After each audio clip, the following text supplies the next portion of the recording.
Talk cricket now और आपको बताएं कि न्यूजीलैंड के खिलाफ वनडे सीरीज के लिए कौमी टीम के स्क्वाड का ऐलान कर दिया गया है और 3 वनडे इंटरनेशनल मैचेस पर मुश्तमिल सीरीज में नौजवान खिलाड़ियों को चांस दिया जाएगा, जिसमें हम आपको नाम बताते हैं। साबिक कप्तान वैसे by the way Sarfaraz Ahmed नहीं है इस टीम का हिस्सा, वो जगह नहीं बना सके। नौजवान fast bowlers Shahnawaz Dahani, Mohammad Wasim junior, Mohammad Haris और जाहिद महमूद पहली मर्तबा कौमी वनडे स्क्वाड का हिस्सा बन रहे हैं। स्क्वाड की क़यादत कप्तान बाबर आजम करेंगे। दोनों टीमों के दरमियान तीनों मैचेस 17th, 19th और 21st सितंबर को रावलपिंडी क्रिकेट स्टेडियम में खेले जाएंगे और बाकी तमाम T20 लाहौर में होंगे। और न्यूजीलैंड की टीम 18 साल बाद पाकिस्तान में रही। So we certainly are looking forward to this tour। और सिकंदर बख्श से हम बात करेंगे। सिकू भाई बताइएगा कि जो टीम अनाउंस हुई है, you have your 2 cents about it, जो शामिल हैं A lot of सही शामिल हैं youngsters going for the first time। नहीं देखिए, जाहिद महमूद को तो बहुत पहले से ही टीम में होना चाहिए था। उसको पता नहीं क्यों टेस्ट टीम में रखा हुआ था। धानी को उन्होंने टेस्ट टीम में रखा हुआ था, हालांकि उसने T20 के अंदर हाईएस्ट विकेट्स लिए हुए थे। और उससे पहले जाहिद महमूद की जो मैं बात कर रहा हूँ, वो 2 T20 खेला, उसमें उसने आउट किए थे मगर उनको खिलाया नहीं। मुझे कोई लॉजिक समझ में नहीं है। अब फिर दोबारा उनको रख लिया गया है। फिर इसमें एक अब्दुल्ला शफीक है, मुझे वो ये नहीं पता कि वो किसकी सिफारिश है, वो कौन साहब है।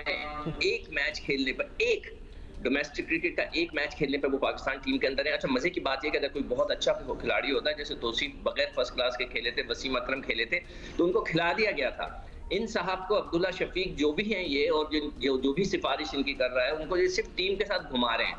ये पिछले 2-3 टूर कर चुके हैं, खेलते नहीं है, टीम के साथ रहते हैं। तो इनका मुझे नहीं पता, क्वेश्चन मार्क है मेरे लिए कि ये है कौन। मैं और याया और भट्टी साहब बहुत कोशिश कर रहे हैं पता लगाने की। तो खास इनकी जिंदगी में तो ऑलमोस्ट को मोजा टाइप सूरत हाल हो गई है कि एक मैच डोमेस्टिक अकेला है और उसके बाद पाकिस्तान टीम के साथ टूर कर रहे हैं। लेकिन कुछ तो पता चला होगा सिकंदर, आपने ऑब्वियसली इतने सारे ये सवाल कर रहे हैं तो कुछ तो पता चला होगा बैकग्राउंड क्या है। नहीं, हमारे साथ वो आए हुए थे, एक सेलेक्ट प्रोग्राम करे थे पिछले दिनों PSL में। हमने उनसे खामोशी से पूछा, भाई ये कौन सा है? कह रहे हैं यार बस सबको ऐसी सिफारिश है कि हम कुछ कर नहीं सकते। आई डोंट नो, अब मुझे I have to find out. मैं लगा हुआ हूँ और मैं अपने दूसरे जो रिपोर्टर्स हैं उनसे भी मैं कहूंगा कि यार पता लगाएं कि ये किसकी सिफारिश है। आप खुद ही बता दें आके कि आप किसकी आपने कह दिया, पूरा Pakistan wants to find out कि क्या हो रहा है इसके पीछे। अच्छा, ये सारे तो हैं, जरा सरफराज की भी बात कर ले कि ये what is it that selectors and everybody who are decision makers have against Sarfaraz? वो वाकई अब उनकी परफॉर्मेंस ऐसी है कि उनको टीम का हिस्सा ही नहीं रखना चाहिए?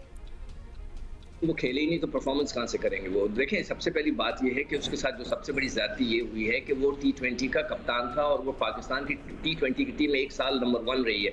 आप उसको ऐसे नहीं निकाल सकते थे। अगर आपने उसको बाबर को कप्तान ही बनाना था तो एक आधे फॉर्मेट का बनाते, इसको रहने देते, इसको खिलाते रहते, मगर उन्होंने ऐसा नहीं किया। मगर रिजवान, एक और जो पॉइंट यहाँ पे ये है कि रिजवान ने आउटस्टैंडिंग परफॉर्मेंस दी, ठीक है, मैं मानते हैं वो थी। तो उसके बीच के अंदर जो मिडिल ऑर्डर था जो बिल्कुल काम है नहीं कर रहा, नाकारा है, तो उसके अंदर उसको खिलाया जा सकता। तो मैं समझता हूँ कि बहुत बड़ी ज्यादती थी। हमने जब डायरेक्टर आए हुए थे यहाँ पर हमारे प्रोग्राम में, तो हमने उनसे सवाल किया था मैंने कि भाई आप उसकी जगह नौजवान को खिला दें, आप उसको इतने पैसे दे रहे हैं, वो पानी पिला रहा है, इतना सीनियर खिलाड़ी है, बुरा लगता है। तो उन्होंने कंकशन रूल का जिक्र किया था कि अगर कभी रिजवान के सर पे गेंद लगे, खुदा ना करे, अल्लाह ना करे, तो वो फिर बेहोश हो जाएंगे। जब उनको कंकशन होगा तो फिर ये खेलेगा।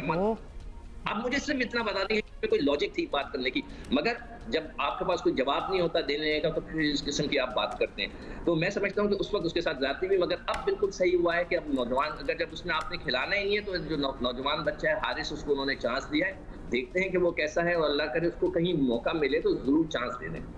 अच्छा, चांस तो दे दें। वैसे ओवरऑल आपको लगता है कि सरफराज प्रॉब्ली सियासत का शिकार हो गए?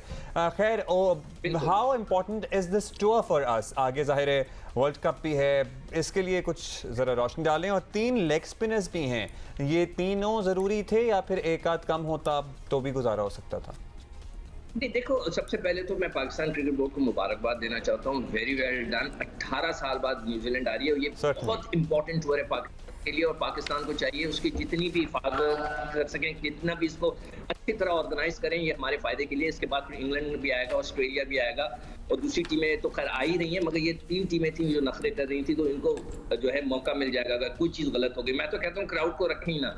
क्या फायदा कि भाई 2000 क्राउड, 5 उधर बिठा दिए, 5 उधर बिठा दिए, 2 इधर बिठा दिए, उससे हमें क्या हासिल होगा? मुझे सिर्फ इतना बताएं क्या हासिल होगा? खतरा ये हो सकता है कि खुदा ना करे किसी कोई को आउटब्रेक कोविड हो जाए, गया, फिर सूरत तो हाल खराब हो जाए, एक प्रॉब्लम ही हो जाएगी। तो भाई इसका चांस ही क्यों ले रहे हैं? लेना है तो फुल खोल दें, जिस तरह इंग्लैंड में था कि फुल क्राउडेड ग्राउंड हो, वरना या तो आप मतलब ये कि ये 2000 बंदे ले 2-4 इधर उधर बिठाकर करना मेरी समझ से लॉजिक से बाहर है। अच्छा टीम तो आ रही है, लेकिन वैसे टीम का जो हाल हुआ है अभी बांग्लादेश के सामने वो खासा तशवीशनाक है। देखिए हमारी जो 60 टीम पे है ऑल ना, आउट हो गए ये सेकंड 11, ठीक है, तो ये सेकंड 11 है। जिस तरह की इंग्लैंड की सेकंड 11 आई थी, उन्होंने अपने सारे स्टार प्लेयर्स को, कुछ को तो आईपीएल खेलने भेज दिया कि चलें वो आईपीएल में पैसे भी कमाएंगे, उनको आदत भी पड़ जाएगी जब तक वर्ल्ड कप के, इसलिए कि वो दुबई में होना है। कुछ लड़कों तो ये एक उन्होंने एक बड़ी नई सी टीम दी है। तो बांग्लादेश में उनका हाल हुआ, उसकी बेसिक वजह ये है कि they are not used to turning wickets. वहाँ पे स्पिनर, उनके फास्ट बॉलर ने भी आउट किए 3, मगर ये कि जो टर्निंग विकेट्स हैं उनपे खेलना इतना आसान नहीं होता, जिस तरह हम जाके फंसते हैं वो भी फंसे। तो उनका मकसद ही यही था कि बांग्लादेश का टूर और पाकिस्तान का टूर के उनके लड़के आदी हो जाएं इस किस्म के ट्रैक्स पे बिफोर द वर्ल्ड कप। तो उनका परफॉर्मेंस इतनी मजेदार नहीं है। आई एम श्योर अब देखते हैं कि अभी तो पहला मैच है, आगे जाके क्या करते हैं। अगर वो अच्छा कर जाते हैं, रिकवर कर जाते हैं तो बहुत ही अच्छी बात है, इसलिए कि we want to see some good cricket. और जब तक बाय द टाइम वो पाकिस्तान पहुंचेंगे तो वो क्लाइमेटाइज हो चुके होंगे। अच्छा सिकंदर, फाइनली ये जो स्क्वाड अभी सारा चूज हुआ है इस नेक्स्ट मैचेस के लिए, ये कितना आपको लगता है डिसाइसिव होगा फॉर द वर्ल्ड कप जो आगे आ रहा है?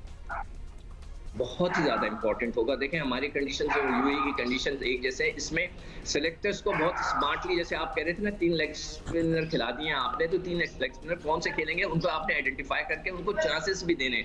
ये ना करें कि जी वो बाहर ही बैठे रहें, बाहर बैठे बैठे बस वो वर्ल्ड कप में जाएं और वहीं से बैठे बैठे वापस आ जाएं। ये एक बहुत बड़ा अलमिया है। देखिए न्यूजीलैंड ने जो भी है कुछ भी है, उन्होंने अपने 15, 20, 25 लड़कों को चांस दे दिया है, खिला रहे हैं, वो अपने लड़कों को रेस्ट भी दे रहे हैं। ये तरीका होता है, इसलिए वहाँ पे इनसिक्योरिटी नहीं है। उनका कोच ये फिक्र नहीं कर रहा कि मेरी टीम 60 पे आउट होगी तो मेरी नौकरी चली जाएगी। यहाँ पर जब प्रॉब्लम ये है कि जो कोच और जो स्टाफ है उनको ये डर लगा होता है कि अगर हमारे साथ ऐसा कुछ हो गया तो नौकरी ना चली जाए। और बहुत मजे की बात यह है कि जो हमारी टीम जब भी जीतती है तो हमारे जो कोच हैं फौरन चंदा मांगने शुरू हो जाते हैं, वो फंड्स रेज कर रहे हैं फॉर सम चैरिटी वर्क। जैसी टीम जीतती है वो चंदा मांगने लगते हैं, वैसे वो खामोश रहते हैं। तो ये एक इनसिक्योरिटी है जो पाकिस्तान की क्रिकेट जो स्टाफ मेंबर्स हैं, जो कि उनके ट्रेनर्स वगैरह हैं, उनमें है। जब भी वो कोई है ना बड़ी चेंज नहीं करते, कोई ऐसा आउट ऑफ द बॉक्स जाके नहीं सोचते, बस वो इसी ले पे चल रहे हैं। Thank you, Sikandar Bakht, for giving us your assessment and your opinion.